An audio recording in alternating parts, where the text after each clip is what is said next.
Hello friends मैं लिपिए मोर चेनेलर आन एटा भिडिओলৈ আপোনালোক সকলোকে স্বাগতম জনাইছো। আজি লৈ আহিছো গণতন্ত্ৰ দিৱস বিশেষ এটি ৰেচিপি। আমিতো বিহু পূজা দেৱালী এইবিলাক বিভিন্ন ধৰণৰ উৎসৱত মানে ঘৰতে স্পেশাল বস্তুবিলাক বনাও হয়নে। আৰু গণতন্ত্ৰ দিৱস স্বাধীনতা দিৱস আমাৰ ভাৰতবাসীৰ কাৰণে বহুত ডাঙৰ দিন এটা হয়, স্পেশাল দিন। সেইকাৰণে আমি ল'ৰা ছোৱালীক এইটো শিকাব লাগে যে এইটো আমাৰ উৎসৱতকৈ কোনো গুণে কম নহয়। সেইকাৰণে বাকিবোৰ উৎসৱৰ নিচিনা এই দুটা দিনতো মই কিবা নহয় কিবা কৰিবলৈ ট্ৰাই কৰোঁ, বিশেষ কিবা কৰিবলৈ, যাতে সিহঁতেও এই দুটা দিনৰ বিশেষত্বটো বুজক।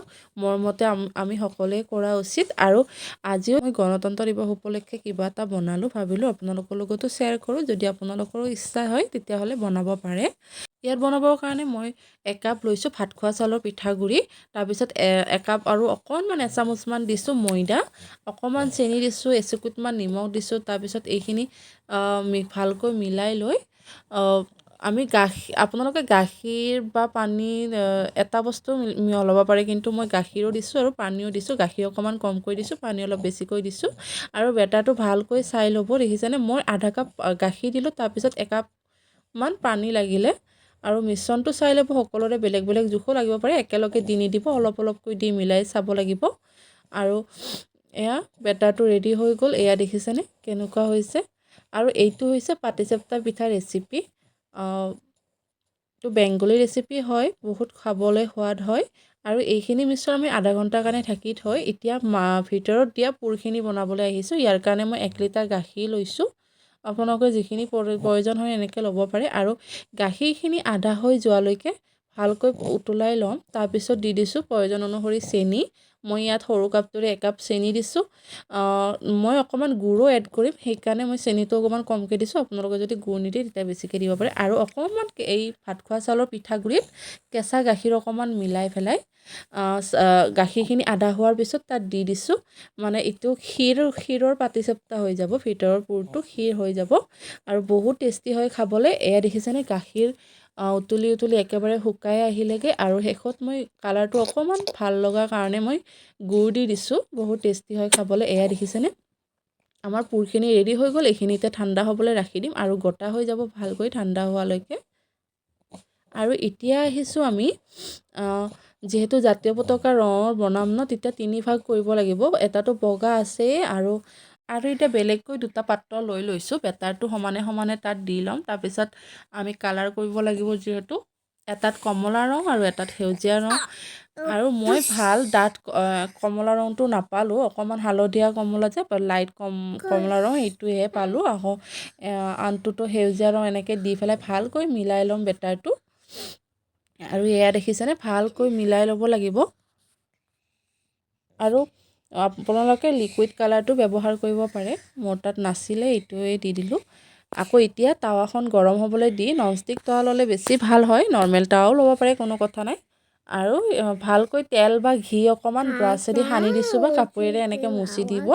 তাৰপিছত অকণমান বেটাৰ লৈ এয়া দেখিছেনে স্প্ৰেড কৰি দিব টাৱাখনেৰে, যিমানখিনি পাৰে আপোনালোকে চাইজটো বনাবলৈ, ডাঙৰ বা সৰু।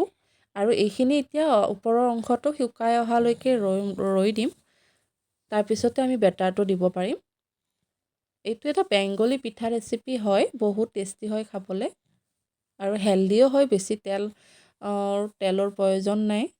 এয়া দেখিছেনে ওপৰৰ অংশখিনি ভালকৈ শুকাই আহিলে, তাৰপিছত আমি পুৰখিনি দি দিম তাত কম বেছি পৰিমাণে, আপোনালোকে দি দিব পাৰে। আৰু দেখিছেনে পুৰখিনি একেবাৰে টাইট হৈ গৈছে আৰু খাবলৈ বহুত টেষ্টি হয় এই ক্ষীৰৰ পুৰটো। আপোনালোকে যি ইচ্ছা তাকে দি দিব পাৰে। দেখুওৱা ধৰণে পুৰখিনি দি পেলাই এনেকৈ হাতেৰে সাৱধানে মেৰিয়াই দিব আৰু পিঠাটো ৰেডি হৈ যাব।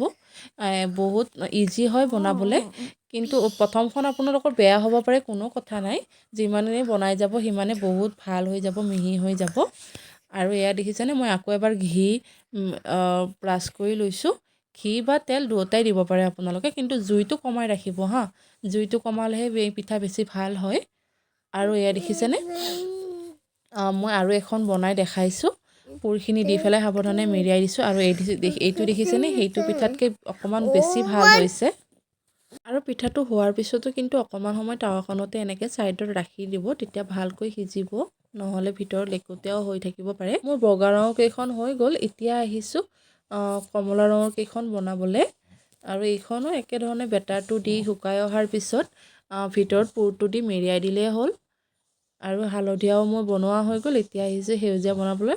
আপোনালোকক দেখাই দিছোঁ মানে ভালকৈ প্ৰচেছটো, তেতিয়া ভালকৈ বুজিবলৈ সুবিধা হ'ব। আৰু অলপ সময় এনেকৈ ৰাখি দিব, তাৰপিছত আৰু পিঠাৰে দি। আৰু মই বেছিকৈ বনাইছোঁ পিঠা, কিন্তু ফটো উঠাবৰ কাৰণে আৰু অলপ অলপকৈ লৈ লৈছোঁ, তিনিখন।